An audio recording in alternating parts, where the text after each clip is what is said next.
Hello everyone, welcome to my channel study with Manu. देखिए, आज मैं आपके लिए एक केमिस्ट्री का चैप्टर लेकर आई हूँ जो कि क्लास 12th का चैप्टर है, जिसका नाम है इलेक्ट्रोकेमिस्ट्री, जो फिज़िकल केमिस्ट्री का एक इम्पॉर्टेंट चैप्टर है। जो आपके एग्ज़ाम पॉइंट ऑफ व्यू से देखा जाए तो इस चैप्टर की वेटेज बाकी चैप्टर से सबसे ज़्यादा है और बच्चों को डाउट्स भी इसमें सबसे ज़्यादा रहते हैं। ठीक है, फिज़िकल केमिस्ट्री का चैप्टर है, पूरा का पूरा लॉजिकल चैप्टर है, तो बिल्कुल ध्यान से पढ़ेंगे, बहुत आसानी से आपको सारी चीज़ें क्लियर होंगी। देखिए, इलेक्ट्रोकेमिस्ट्री का जो नाम है, इलेक्ट्रो का मतलब होता है इलेक्ट्रिसिटी से, ठीक है, यानी कि इलेक्ट्रिसिटी, और केमिस्ट्री का से मतलब होता है कि केमिकल रिएक्शन, ठीक है, कि आप कुछ केमिकल रिएक्शन करा रहे हो। इसका मतलब क्या हुआ कि या तो केमिकल रिएक्शन की हेल्प से आप इलेक्ट्रिसिटी जनरेट कराओगे, या दूसरी चीज़ क्या होगी, इलेक्ट्रिसिटी की हेल्प से आप कुछ केमिकल रिएक्शंस कराएंगे। ठीक है, दोनों चीज़ें पॉसिबल है। मतलब केमिकल एनर्जी आपकी इलेक्ट्रिकल एनर्जी में कन्वर्ट हो सकती है, जैसा कि यहाँ पे मेंशन है, या फिर आपकी जो इलेक्ट्रिकल एनर्जी है वो केमिकल एनर्जी में कन्वर्ट हो सकती है। मतलब दोनों चीज़ें हो सकती हैं। ठीक है, तो दोनों पॉसिबिलिटीज़ हैं, या तो केमिकल एनर्जी आपकी इलेक्ट्रिकल एनर्जी में कन्वर्ट हो जाए, या फिर इलेक्ट्रिकल एनर्जी आपकी केमिकल एनर्जी में कन्वर्ट हो जाए।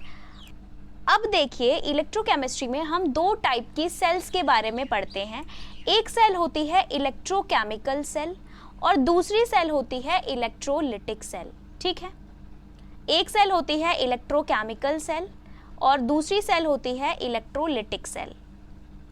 ठीक है, अब ये इलेक्ट्रोकेमिकल सेल क्या है?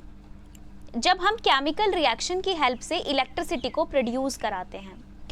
और हमारी इलेक्ट्रोलिटिक सेल क्या होती है? ये वो सेल होती है जहाँ पे हम इलेक्ट्रिसिटी प्रोवाइड कराते हैं और वहाँ पे केमिकल रिएक्शन होती है, मतलब कि इलेक्ट्रिकल एनर्जी केमिकल एनर्जी में कन्वर्ट होती है। तो आई होप आपको चीज़ें समझ में आई हों। अब देखिए, रेडॉक्स रिएक्शन यहाँ पे होती है। रेडॉक्स रिएक्शन हमारी इलेक्ट्रोकेमिकल सेल के अंदर होगी।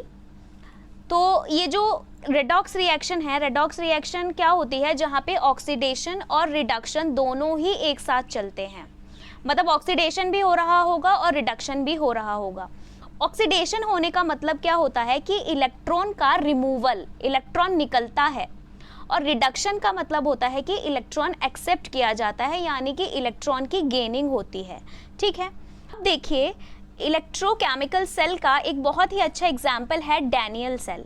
ये दिया था जॉन डैनियल ने। अब उन्होंने क्या बताया? उन्होंने बताया कि किस तरीके से वर्किंग होती है। मतलब हम इलेक्ट्रिसिटी को जनरेट कराते हैं with the help of chemical reaction, और केमिकल रिएक्शन भी कैसी होती है? Redox reaction. ठीक है, तो चलिए देखते हैं डैनियल सेल के बारे में, जो कि आपके एग्जाम पॉइंट ऑफ व्यू से मोस्ट इम्पॉर्टेंट चीज़ है। जो अब यहाँ पर ये एग्जाम्पल है एक गैल्वेनिक सेल और वोल्टेक सेल का। देखिए, जब हम जिंक सल्फेट सॉल्यूशन और कॉपर सल्फेट सॉल्यूशन, यानी कि जिंक की रोड और कॉपर की रोड के साथ कुछ एक्सपेरिमेंट कर रहे हैं, तो वो डैनियल सेल है। बाकी गैल्वेनिक सेल, वोल्टेक सेल में आप कोई और दूसरी रोड्स भी ले सकते हो, मतलब कोई दूसरी मेटल की इलेक्ट्रोड्स भी ले सकते हो। आपकी जो ये पूरा सेटअप होगा वो गैल्वेनिक सेल और वोल्टेक सेल के अंडर आ जाएगा। मतलब बात ये है कि जो डैनियल सेल है ना, डैनियल सेल का ही एग्जाम्पल है गैल्वेनिक सेल और वोल्टेक सेल। ठीक है, सब कुछ एक ही है। अब देखिए, बिल्कुल सेम प्रोसीजर होता है हर एक सेल के अंदर, जो इलेक्ट्रोकेमिकल सेल्स हैं, जैसे गैल्वेनिक, वोल्टेक, डैनियल। ठीक है, होता क्या है कि देखिए, यहाँ मैंने एक कंटेनर लिया है, ये कंटेनर आपको दिख रहा होगा। इस कंटेनर में यहाँ पे ये ZnSO4 का सोल्यूशन है। इस कंटेनर में मैंने एक सोल्यूशन भरा जो कि ZnSO4 का सोल्यूशन है, और इसके अंदर मैंने ये जो रोड डाली है ना, ये जो रोड आपको दिख रही है, ये है जिंक की रोड, यानी कि ये Zn की रोड है। मैंने एक सोल्यूशन ले लिया ZnSO4 का, इसके अंदर मैंने एक रोड को डिप कर दिया, ठीक है, जो कि जिंक की रोड है। दूसरी चीज़, मैंने एक और कंटेनर लिया जिसके अंदर मैंने CuSO4 का सोल्यूशन डाला, इसके अंदर मैंने कॉपर की रोड को डिप कर दिया, यानी कि जिंक सल्फेट सॉल्यूशन के अंदर जिंक की रोड को मैंने डिप किया, और कॉपर सल्फेट सॉल्यूशन के अंदर मैंने कॉपर की रोड को डिप कर दिया। अब होता क्या है, मैंने इनको एक वायर से कनेक्ट करा दिया गया, ये आपको वायर दिख रही होगी, यहाँ ये एक वोल्ट मीटर लगा है जो आपको रीडिंग दे रहा है, जो आपको वोल्टेज बता रहा है, ठीक है। तो ये मैंने एक वायर से पूरा सेटअप कनेक्ट कर दिया। अब होता क्या है, देखिए जिंक जो है ना वो थोड़ा अमीर है, आप जानते हैं जिंक इलेक्ट्रॉन देता है, इलेक्ट्रॉन डोनर होता है ना। इस ट्रिक बता रही हूँ, उससे आप याद कर लो, LOAN। अब ये लोन क्या है, अब लोन क्या है, लोन का मतलब है L फॉर लेफ्ट, यानी कि ये लेफ्ट साइड है, O for oxidation, A for आपका एनोड, यानी कि ये जो रॉड होती है ना, ये जो इलेक्ट्रोड होती है लेफ्ट साइड, इसको मैंने एनोड नाम दे दिया, और इस पे नेगेटिव साइन होता है, ठीक है। ये नेगेटिव इलेक्ट्रोड होती है, क्यों होती है अभी बताऊंगी, क्योंकि इसके ऊपर क्या हो रहा है, ऑक्सीडेशन हो रहा है। अब होता क्या है, ये जो जिंक की रोड है ना, तो जिंक क्या करेगा, जिंक इलेक्ट्रॉन लूज करना स्टार्ट कर देगा। जब जिंक इलेक्ट्रॉन लूज करना स्टार्ट कर देगा तो सोल्यूशन में कौन बचेगा, सोल्यूशन में आपके पास Zn2+ के आयंस आ जाएंगे। कौन आ जाएंगे, Zn2+ के आयंस आ जाएंगे। यानी जिंक खुद इलेक्ट्रॉन को लूज करेगा जब कोई चीज़ लूज करती है। अब आपको पता है कि जब भी कोई एटम इलेक्ट्रॉन लूज करता है तो उसके ऊपर पॉजिटिव चार्ज आता है। तो जब ये जिंक की इलेक्ट्रोड है, जो जिंक की रोड है, जब जिंक अपना इलेक्ट्रॉन लूज करेगा तो वो क्या करेगा, खुद Zn2+ उस सोल्यूशन में चला जाएगा, है ना। तो यहाँ से इलेक्ट्रॉन किसके पास जाने शुरू हो जाएंगे, यहाँ से इलेक्ट्रॉन निकलकर इस तरफ जाने शुरू हो जाएंगे, ठीक है। क्योंकि यहाँ पे क्या हो रहा है, जिंक इलेक्ट्रॉन को रिलीज कर रहा है। अब होगा क्या, जब आपको पता है दूसरे कंटेनर में क्या है, कॉपर सल्फेट का सॉल्यूशन है। कॉपर सल्फेट के सॉल्यूशन में जो डिसोसिएशन होता है आयंस का, वो होगा Cu2+ और SO4 2-, आप जानते हो, है ना, SO4 2-। अब ये जो Cu2+ है, ये इलेक्ट्रॉन्स के भूखे हैं भाई, पॉजिटिव चार्ज है और इधर से ये नेगेटिव चार्ज आ रहा है ना।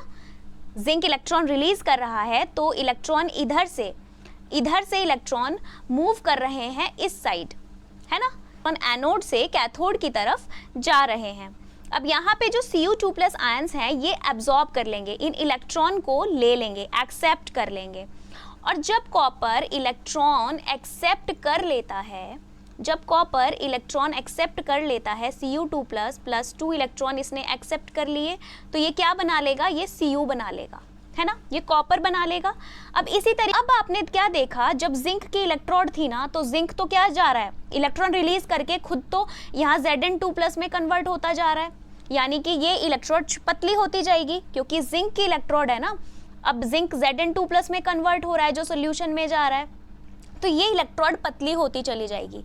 लेकिन यहाँ पे जहाँ पे कॉपर, जो कॉपर के आयंस हैं Cu2+ आयन, वो इलेक्ट्रॉन एक्सेप्ट करके कॉपर बने जा रहे हैं, तो वो इस रोड से चिपकते चले जाएंगे। जब यहाँ पे डिपॉजिट होते चले जाएंगे तो ये इलेक्ट्रोड अपने आप में बड़ी हो जाएगी, है ना, अपने आप में बड़ी हो जाएगी, यानी कि थिक हो जाएगी, बड़ी इन द सेंस कि मोटी हो जाएगी। तो जिंक की इलेक्ट्रोड पतली होती चली जाएगी और कॉपर की इलेक्ट्रोड कैसी होती चली जाएगी, मोटी होती चली जाएगी। अब देखो होता क्या है, जब इलेक्ट्रॉन का फ्लो हो रहा है, कंटिन्यूअसली इलेक्ट्रॉन का फ्लो हो रहा है, अब यहाँ पे वोल्ट मीटर में रीडिंग आनी स्टार्ट हो जाएगी। वोल्ट मीटर आपको, मतलब भाई जब इलेक्ट्रॉन्स फ्लो करते हैं, आप फिजिक्स में पढ़ते हो कि करंट उसके ऑपोजिट डायरेक्शन में फ्लो कर जाता है। इलेक्ट्रिक करंट फ्लो करेगा तो इसका मतलब पोटेंशियल डिफरेंस है। आप जानते हो ना कि higher potential to lower potential हमारी चीज़ें फ्लो करती हैं। तो इसी तरीके से यहाँ पे डिफ्लेक्शन शो होगा और आपको वोल्ट मीटर में रीडिंग दिखाई देगी। तो आप कह सकते हो कि हमने केमिकल एनर्जी की हेल्प से क्या किया, हमने केमिकल एनर्जी की हेल्प से यहाँ पे इलेक्ट्रिसिटी प्रोड्यूस कराई। तो इस टाइप की सेल को हम क्या कहते हैं, इलेक्ट्रोकेमिकल सेल कहते हैं, जो कि एग्जाम्पल है गैल्वेनिक सेल, वोल्टेक सेल और डैनियल सेल। ठीक है, सब कुछ एक ही है। ठीक है, तो यहाँ पे इतनी बात हमारी होती है खत्म कि हमने क्या किया, ऑक्सीडेशन यानी रेडॉक्स रिएक्शन हुई। अब देखिए यहाँ पे कुछ रिएक्शंस मैं आपको लिख के बताती हूँ। अब देखो कैथोड पे क्या रिएक्शन होगी, ये हमारा एनोड है, मैंने आपको याद करा दिया, लोन से याद कर लो। इसको आप रेड कैट से याद कर सकते हो, यानी कि रिडक्शन होगा, रेड फॉर आप इसको रेड कैट से याद कर सकते हो, रेड कैट, यानी कि कैथोड, और R फॉर रिडक्शन और R for right. Right side reduction होगा, कैथोड पर होगा और वो पॉजिटिव होगी। अगर आप इसको नहीं याद करना चाहते तो सिर्फ लोन याद कर लो, और उसका जस्ट ओपोजिट क्या होगा, वो होगा आपका सेकेंड जो कंटेनर है, यानी कि कंटेनर मैं इसको बोल रही हूँ, बेसिकली इसको कंटेनर नहीं कहा जाता, इसको हाफ सेल बोला जाता है। ठीक है, तो ये एक हाफ सेल है, ये एक हाफ सेल है। अब देखो इनके दोनों ये जो दोनों हाफ सेल्स हैं, इनमें रिएक्शन कैसे होगी। देखो एनोड पे कैसी रिएक्शन होगी वो मैं आपको यहाँ लिख के बताती हूँ।